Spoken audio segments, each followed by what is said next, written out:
Okay, good morning, everybody. Thank you for joining us today. So hoping to get some of your questions about the process for visa application answered and make that just a little bit clearer for you. Okay. So first of all, I'm part of the Student Immigration Advice and Compliance team. So what we do is we can help you with any UK study, visa and immigration matters. We can assist with any problems or queries that you have throughout your studies. And you can reach us via that link, and the information with is there on that link below for you to use.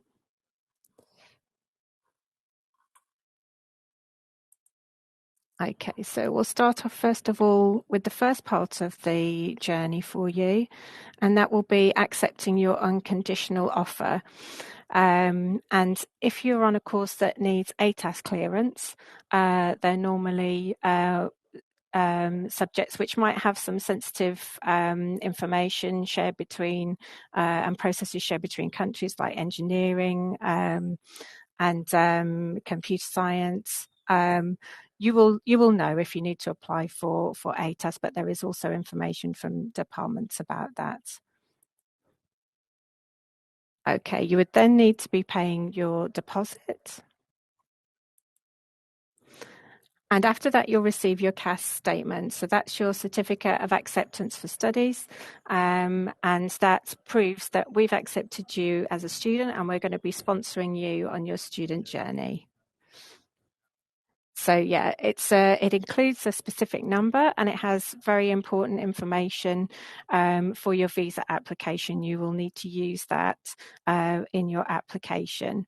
You will receive that statement from the admissions team, and you won't receive it until you've accepted your unconditional offer and paid your deposit. So it'll include your course information, it will include start and end dates, it will also include whether you did need to apply for that ATAS certificate, and other sensitive personal information.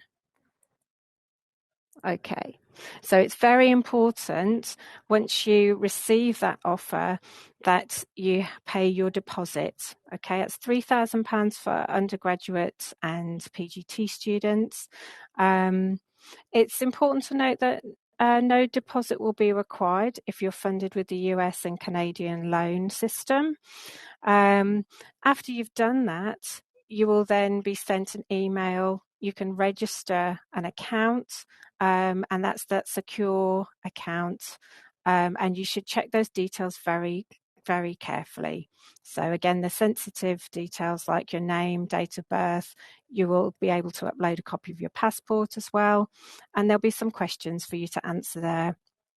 As on the screen, on your finances, previous UK study, and whether or not you have any dependents, so partner or children. Once those details have been checked, you'll be sent your CAS. Okay, so again, checking for errors is really important. So you can notify admissions as soon as possible and they can update that before you apply for your visa. So once you've applied for that visa, that information has to be correct. So if anything is incorrect, there is a chance that it could be refused. So that's why it's important to check that very, very carefully. Okay, so the next thing you need to do is to prepare the necessary documents. So you've accepted your unconditional offer, you've paid your deposit, you've received your CAS statement. There is a local visa application process. There's a link there for you to click onto because you will have to give biometric information. Okay, so those documents that you need are going to be your valid passport, evidence that you've met those financial requirements, evidence of the qualifications listed on your CAS, and evidence that shows you've met the English language requirement, or you may be exempt from having to meet it because you come from a country where first language is English. And again, if you require ATAS clearance, that certificate needs to be there as part of the necessary documentations.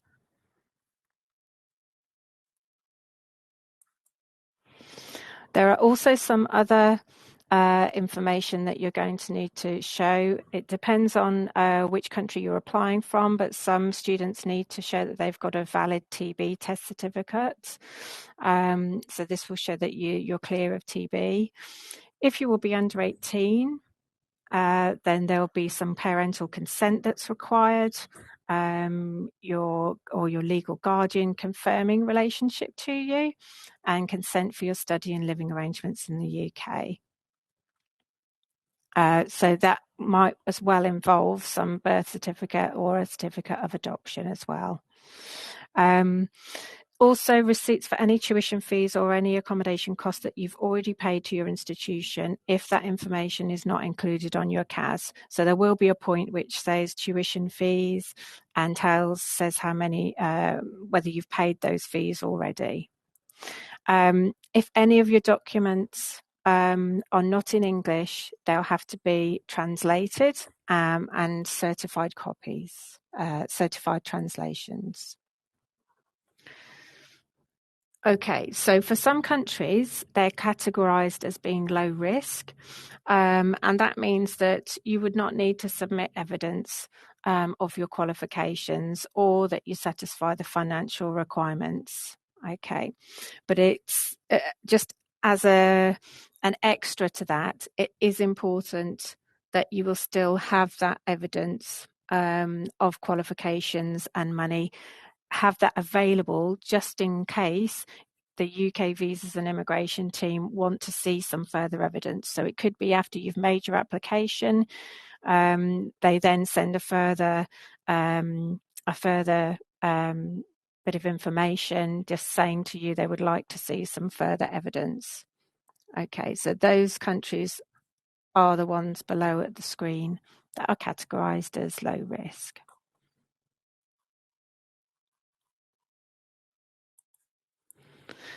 Okay, so financial requirements.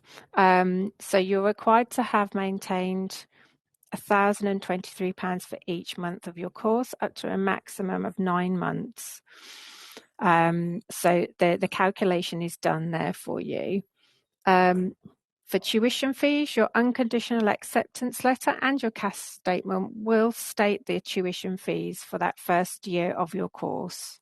Okay, and then you can deduct the amount of fees paid from the amount that you need to show in your fee document, financial document. So this is an example here of how that might look. Okay, I can see there's some questions coming up in the chat, and what we will do is we'll go back to those at the end, okay? Okay, so here are some examples of documents that you might be able to use to show the money that you have available to you. Okay, so we've got personal bank statements or a letter from your bank, letters from a regulated financial institution if it's confirming a loan, and then letters of official financial sponsorship. Okay, and then there are some examples there of the people who might be sponsoring you, or where you might need to use a loan company. One important thing to say is that in the documents must show that the total amount of money that you need has been held in that account for at least 28 consecutive days up to the date of the closing balance. Okay, so the next part of this journey, once you've made your application, so we'll go through these bits again. You've got the accepted unconditional offer, paid the deposit, received the CAS statement. If you need to, you've taken the TB test, prepared those necessary documents, checked where your local visa application centre is, and now you're going on towards gaining the 90-day vignette and collecting the BRP. Okay, so you apply online, submit your required documents and that biometric information at a visa application centre. You'll be you can check where that local centre is. You can book your appointment at the same time. And that's going to lead you to the end goal of receiving the 90-day vignette and collecting your BRP in the UK. Okay, so what you're going to need to pay for your standard visa application. Moving on to those fees now, there are two parts to it. So the standard application fee, that's currently £363 or the equivalent in your local currency. Standard service, your application can be processed in 3 weeks, but you are able to pay for a faster decision. Priority services come at quite a premium additional cost. So you can find out more about that by clicking on one of those links there, and it will vary. The immigration health surcharge fee, that's something that allows you then to access NHS healthcare when you're then in the UK studying as a student, and that's currently £470 per year for each of your visa and £235 for a part of a year that's 6 months or less. So quite often on a postgraduate course, you'll be doing a 12-month course from September to September or January to January. You will then be included a 4-month wrap-up period at the end of that course once you've submitted everything. So your health surcharge fee would end up being £705. Again, there's a handy tool for you to use on the immigration on gov.uk, so to help you work out exactly how much you're going to need. Okay, so coming right towards the start of the end of your application journey, but the start of your journey as a student with us, all international students have to complete the visa checkpoints at the start of that academic year, and that shows that you've got the valid permission to study with us. So these are the things that you're going to need to provide. The entry clearance stamp, so that's a passport in your passport confirming the date that you've arrived in the UK. Okay, we'd advise you not to use the e-gates if you have a choice about that, because that's not going to give you the entry stamp. So the vignette that's placed in your passport will be a 90-day period when you should arrive in the UK. So you should not arrive before that date on your vignette, and you should not arrive after that date.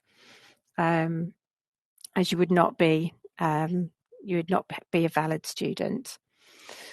So you'd need your offer letter or other correspondence you've received from us with your 9-digit student number, and that will help us find that student record. Current passport and visa in case we need to make any further checks, and your visa grant letter. So that's if you're collecting your BRP from the university. Okay, the last thing that's important to say is about your working restrictions. When you receive your BRP, it will say student visa, and then it will say very likely work restriction of no more than 20 hours. Okay, but one of our regulations at the university is that you work no more than 15 hours. And that's the regulation that you have to abide by. So during term time, if your course is at degree level, so bachelor's or master's, for those advertised term dates, you don't work more than 15 hours. For most postgraduate master students, the published university term dates don't apply, so you don't have a summer holiday as such. So you must not work more than 15 hours during that whole duration of your course. Very important to note that that also applies whilst you're writing up your dissertation or working on your project. Any additional work undertaken during a work placement must also be within the term time regulations. So we want to wish you good luck with your studies and a smooth journey from application to arriving to us. Fantastic. Thank you so much, Ruth, for that. So we have had quite a few questions coming through. I can see various people are still typing, so feel free to keep your questions coming through. That's absolutely fine. We'll try and get through as many as we can in our session today. So I've started pinning a few, Ruth. So let's head to that. So Fatma asks, how long does the visa process usually take? Yeah, so it normally takes from the point that you've applied for your visa, it's normally processed within around 3 weeks. Those are the advertised published dates, but it can sometimes be a little longer if it's a busy period. Yeah. So I guess probably the advice is as soon as you're able to apply, get going with it. That's right. Yeah. But you can't apply before you receive our CAS statement. So that's the yes. Yeah. We've also got a question from Huzifa. What are the details that we need to provide in order to receive our CAS? I think you did touch on that briefly in there, but I just wanted to make sure that Hafiza sort of was able to see the content on the slides, and I'm not quite sure when they tuned in. So, okay. So you must have received your accepted your unconditional offer. Yeah. And if you need to apply for ATAS, you should have done that. You will need to provide your qualifications documents. This will all be communicated to you by the admissions team. And also, if you're one of the people that need to prove your level of English, that's another document that you'd need to provide. That's great. And I guess, like you said, that's then guided through with the admissions process. So once you've made your application, the admissions team will be in touch to let you know the things you need to provide. That's exactly right. Yeah. Fantastic. So keep an eye out for that information, Hazifa, from the admissions team once you've made your application. And again, I think Vivek also asked for the same question. So yeah, documents necessary to apply for CAS. So that's fine. We have ticked that one as well. And what is the deadline for the deposit payment? Manaz, I put some information about the deposit payment in the chat, some links to the information on our website, but I will also ask Ruth as well. I'm afraid I don't know that question. Okay. I know that we can't. Completely I know fine. that we can't. But it will be very clearly given to you by the admissions team. They will say you would need to pay the deposit by this point, and Yes. then we can provide the CAS. Absolutely, again. And what I'll do is towards the end of the session, I'll share some contact details for the admissions office as well, so you can get in touch with them and us to ask specifically. But like I said, also keep an eye out for their information and emails and communications as well. I think it's Georgie. I assume I will receive my CAS once I've met the conditions of my offer. Yeah, so you have to accept, yeah, but you also have to have provided the documents and paid the deposits, and that's when the CAS will be issued. Yeah, just as we went through that, I think it's the same as the last question. Yeah.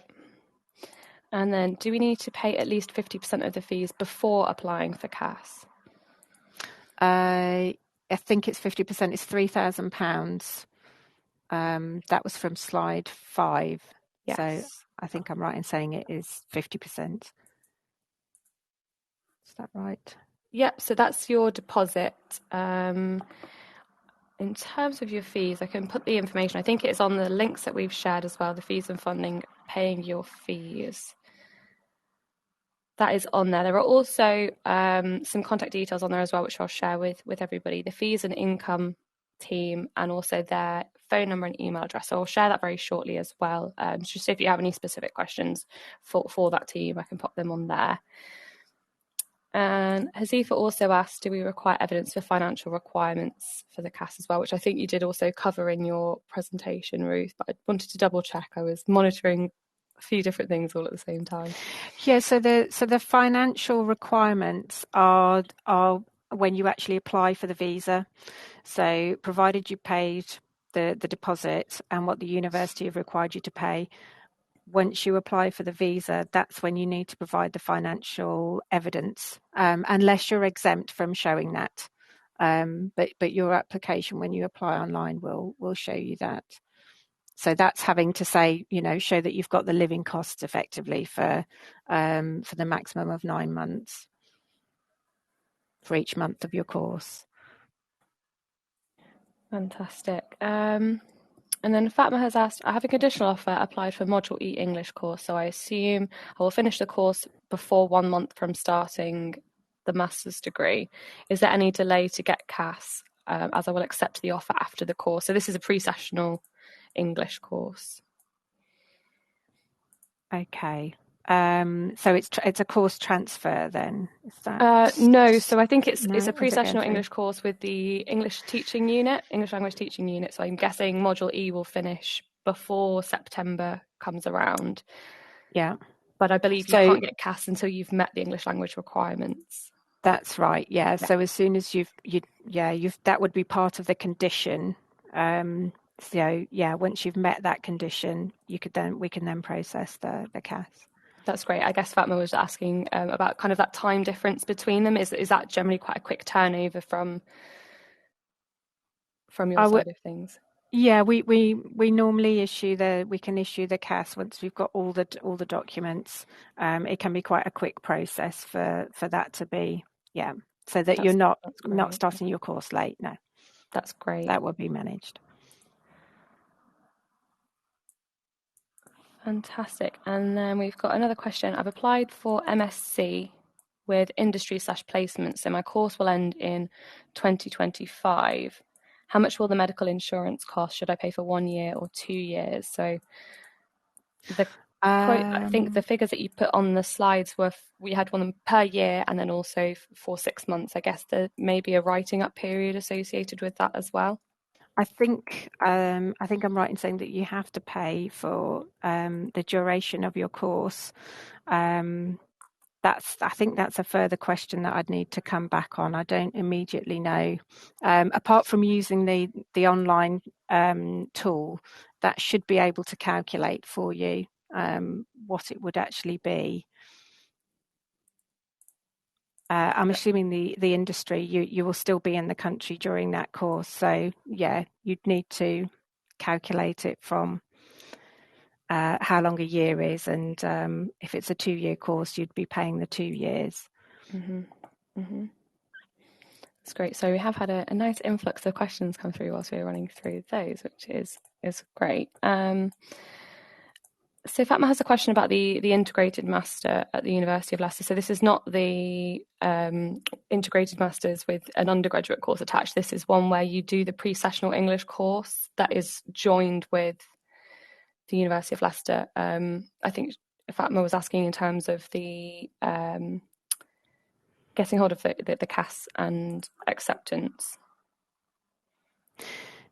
Okay, so you would apply to the the visas team, and we would be issuing that. So if you've already registered with the Global Studies unit or the ELTU unit, then we'd need to make the same checks, and then we would continue with your sponsorship. So as long as finances had been paid and course fees are paid, and I think if it's a condition, once you've met that condition of passing the course, I think it's a similar question. I think you then carry straight on.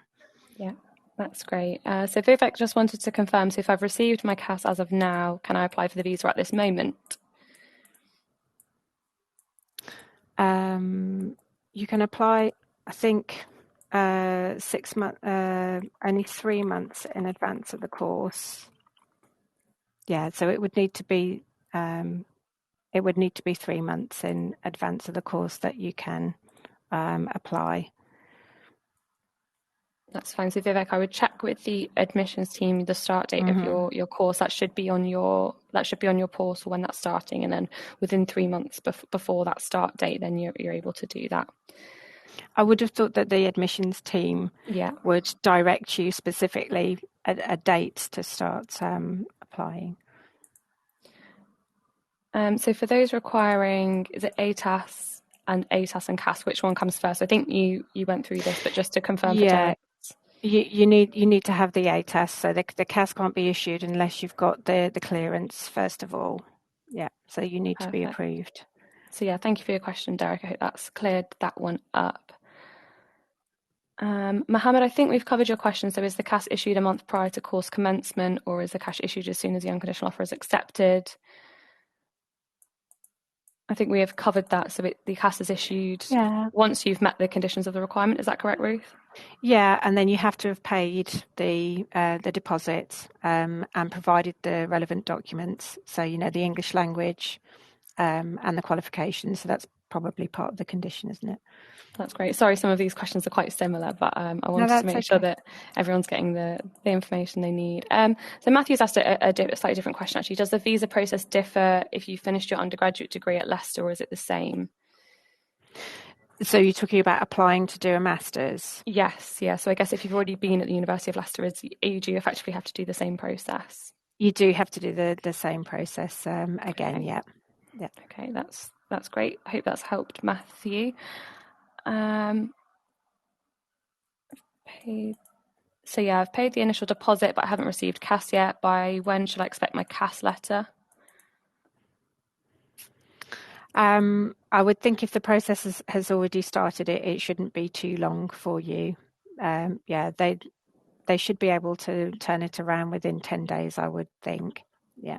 That's great. And then we've got a question actually, which I think I might also be able to answer, which is as useful. Are there opportunities for on-campus jobs during the course term? There absolutely are. Absolutely are. So actually, some of the work I do, we're able to take on postgraduate ambassadors. So you're able to support with some online webinars like this, things relating to subject content, working on open days.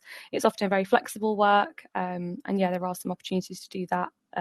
Working for the university in this capacity, but also Leicester being quite closely situated to the city centre, there are good opportunities as well to kind of pick up part-time work there as well. So as long as you're within that 15 hours per week, below that 15 hours per week cap, then there are lots of opportunities. Yes, yeah. So it's important to say you can't fill a full-time permanent vacancy.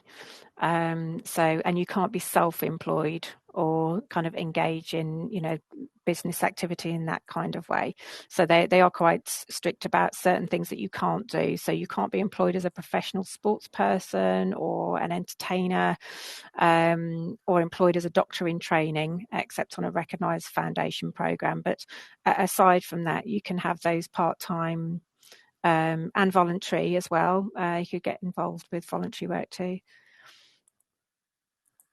Fantastic. So I'll see if there's a moment for any other questions coming through, but thank you very much for all of your questions for us. And also thank you very much, Ruth, as well for your presentation. I hope that has helped all of our viewers. We've got quite a few viewers who have joined us for this. We have had another couple of questions come through. So will any previous visa refusal affect future UK student visa acceptance? They can take into account, previous visa refusals. I can't remember whether there is actually a question about that on the form, but you certainly have to answer questions that are basically about the nature of being of good character and of good standing. So declare any previous convictions, those kinds of things, or So make sure you're honest in your answer to those questions, and you shouldn't come across any problems. That's great. I can see there are a couple more people typing, but what I can do in the meantime actually is share some final sort of slides for everybody. This is kind of wrapping things up sort of before we finish off the session. If you have got more questions, feel free to put them through. That's absolutely fine. We're still able to answer questions, but I thought we would like to sort of gain a bit of insight and information as to how you're finding the session. Let us know how useful you found it. Just gives us a bit of feedback so we can help to shape these events more in the future. So yeah, please do continue to fill that in. I've also got another slide after this one just to share with you about some more information coming up that might be related to your postgraduate study. So if you bear with me on that one, I can share that with you very shortly. We've had another question come through actually. Is it possible for all those offer holders who pay the deposit within the deadline to receive the CAS, which I think we've covered that one, but to check. Yes. So if you've met the conditions, you've paid the deposit, then the CAS is issued to you. That CAS is live for 6 months. But what would happen is that if you didn't actually register within the time period at the university, is that we would then withdraw that CAS. So you would no longer be able to use it. So it's only valid for the University of Leicester. It's only valid for that specific course that you've applied for. So and it's only valid for that time when you travel in, and with it you have to arrive in the country within that period on your 90-day vignette. That's fantastic, thank you. Can we get in touch with existing students of the university just to get some more information? Absolutely. You can find our UniBuddy site, so let me just pull the link up for that. We have our le.ac.uk/study/chat. And on there, you're able to chat to current students. So actually from there, you can filter by area of study, level of study. So in this case, you guys would want to click postgraduate, and also by country or region. So if you want to speak to those who might be from sort of similar countries or communities to you, then you would be able to kind of chat to them there. These are all current students, and you can see what courses they're taking, what previous qualifications they've got, and a little bit about them. So yeah, please do get in chat and engage with our uni buddies.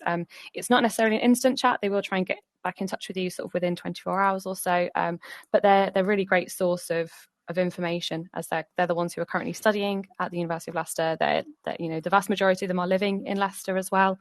So you can answer any questions that you might have about kind of groups, communities, culture, all of that as well. So please do use that function there. It's a really great one. So thank you for asking that question. Sorry, it's somewhat out of topic. Would you be able to elaborate on the English language requirements for visa application? Yes. I was just putting that in the. It has to be equivalent to. That's the information. In fact, this might be really useful for you because it actually lists all the countries who don't need to provide a level of English as well. So that's a really great source of. There you go. Yeah. So that's brilliant. So I've popped our English language teaching unit information on there. We did have a session run at the end of last week by English language teaching unit. So keep an eye out for that webinar within the next few weeks. But you should be able to find out all of that information on our webpage. So if you just navigate through the English language teaching unit, you should be able to find a bit more detail there for you on the requirements for your application. So yeah, do take a look on our site there too. There will be some contact details provided there as well. Fabulous. So I'll switch over on to just my final slide, just to give you a bit more information as to kind of what's next. This is hopefully some information to guide you through the remainder or other parts of your application and your journey to joining us at University of Leicester. So we have got some live talks throughout this week. It says throughout the next week, but it's actually throughout this week. We also have a session coming up that may be of interest, which is funding for international students, taking place tomorrow. So please do sign up for that using the QR code on our website. I'll also put the link in the chat as well now, so bear with me. So yeah, please do feel free to sign up. They will be on this UniBuddy platform as well. Yeah, please do feel free to sign up for those. We also have a great career session as well coming up in the next couple of days, and also a PhD information session. So for those of you that might be thinking about progressing on to postgraduate research study after your master's, that will be taking place on Friday. Our career session is run by somebody from our career development service, and they'll be able to talk to you about where your master's might take you, what opportunities might become available once you've carried out your master's, and actually throughout as well. So if you are interested perhaps a bit more in part-time work and things like that too, the careers team can signpost you there. So if you head to our website, you'll be able to book online for those. On there as well, on our website, you're able to sign up for some updates to access more content too. So there's a button towards the bottom of the postgraduate main page, and on there you're able to sort of pop some details in, and we can let you know about upcoming events. One of our events that we're taking place sort of towards June time, early June, are called our PG Spotlight sessions, and these will really focus on the key research themes at the university and how they relate to our master's study. So if there's a master's course that you have currently applied for and you're looking to find out a bit more about how the work that we do at Leicester, our research that we carry out, sort of relates to that, these would be really great sessions. So please keep an eye on those as well. I think we have had a couple of questions, but thank you, Ruth. I can see you've popped a few bits in there. We have got details of the admissions office too. That's brilliant. And so I think with this, we will start to wrap up the stream. If anyone else would like to share kind of any feedback, again, I'll pop it back to the previous slide. But thank you very much for your time today, and do keep an eye out for our other events that are coming up. The announcement about the PhD information session. So if you take a look at the link above Daniel, the postgraduate webinars link, you'll be able to find details about that on there. It's taking place on Friday. Okay, you'll be able to find more details about it online. Okay, so with that, thank you very much again, Ruth. And thank you very much, everybody, for watching. And yes, if you have any questions, please do send them to all of the details that have been posted in the chat today, and hopefully see you at another webinar soon. So yeah, thank you very much, everybody. Thank you. Bye-bye.